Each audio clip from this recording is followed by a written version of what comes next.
উত্তর দিনাজপুর জেলার যুব সমাজের মধ্যে খেলাধুলার প্রতি আগ্রহ বাড়াতে এবং ভলিবলকে আরো জনপ্রিয় করে তুলতে উদ্যোগ নিল উত্তর দিনাজপুর জেলা ভলিবল ও বাস্কেটবল অ্যাসোসিয়েশন।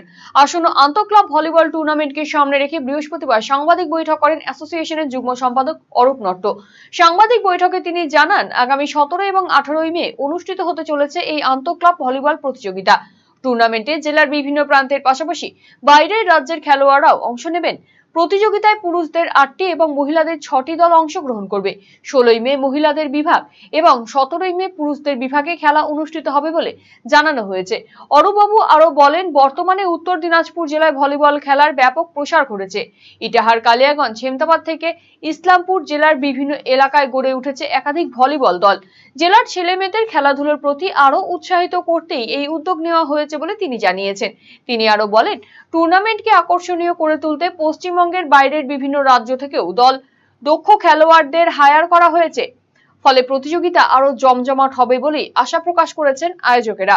এদিন সাংবাদিক বৈঠকে উপস্থিত ছিলেন আশিস কর, মুকুল রায়, সঞ্জয় সাহা, প্রবীর কুমার সরকার সহ অ্যাসোসিয়েশনের একাধিক সদস্য এবং ক্রীড়াপ্রেমীরা।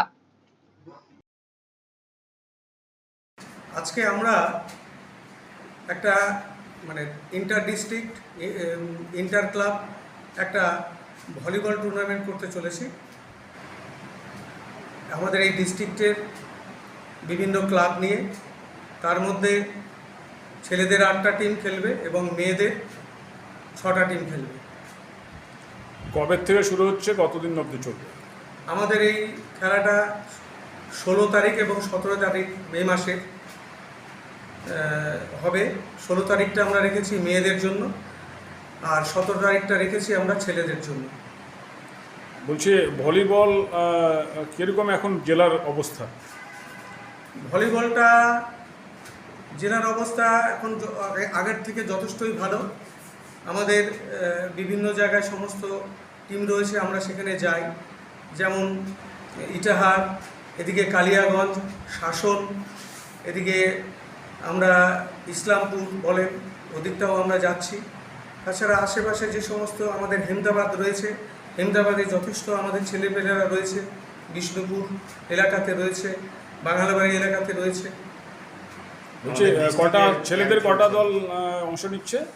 আমাদের ছেলেদের 8টা দল অংশ নিচ্ছে। কোথাকার? আমাদের অ্যাকচুয়ালি এটা জেলা স্তরের, কিন্তু আমরা যেটা রেখেছি যে এবার টুর্নামেন্টটাকে আরেকটু যাতে দর্শকদের জন্য আরও মনোগ্রাহী করে তোলা যায়, আমাদের তার জন্য বাইরের স্টেট থেকেও প্লেয়ার হায়ার হবে এবার। এটা আমরা করেছি। আর মেয়েদের কটা টিম? মেয়েদের 6টা টিম। কোন কোন জায়গা থেকে আসছে ওরা? ওরা আমাদের এখানে লিচুতলা আছে, জেলার মধ্যেই আছে টিম সব। লিচুতলা একটা টিম হয়েছে, তারপর বাঙালবাড়ি টিম আছে, তারপরে দেশবন্ধু স্পোর্টিং আমাদের আছে, ডালিঙ্গা আছে। ক্লাস 12-এর পর আপনি কি আপনার কেরিয়ার নিয়ে চিন্তিত? তাহলে আর চিন্তা নেই। এবার আপনার শহর রায়গঞ্জেই সিকিম মণিপাল ইউনিভার্সিটির তত্ত্বাবধানে অনুষ্ঠিত হতে চলেছে সবচেয়ে বড় কেরিয়ার কাউন্সেলিং কাম গাইডেন্স প্রোগ্রাম মার্গদর্শন, যেখানে উপস্থিত থাকবে বিশ্ববিদ্যালয়ের সমস্ত বিশেষজ্ঞ প্রফেসর। এছাড়াও সকল ছাত্রছাত্রীদের জন্য থাকবে কুইজ কন্টেস্ট, প্যানেল ডিসকাশন এবং কিউএনএ সেশন। নিজেদের কেরিয়ারকে একটি সুনির্দিষ্ট পথে এগিয়ে নিয়ে যেতে আপনাদের সাহায্যার্থে আমরা আসছি আপনার শহরে। 31 মে 2026, রায়গঞ্জ ইনস্টিটিউট হল, থানা রোড। দেখা হচ্ছে ঠিক সকাল 11টায়। Eastern India's #1 boarding school, Himalayan International Residential School, Siliguri. Separate AC hostel for boys and girls. 126-acre lush green campus. World-class sporting facilities. Admission open for session 2026 to 27. Hurry up. Limited seats.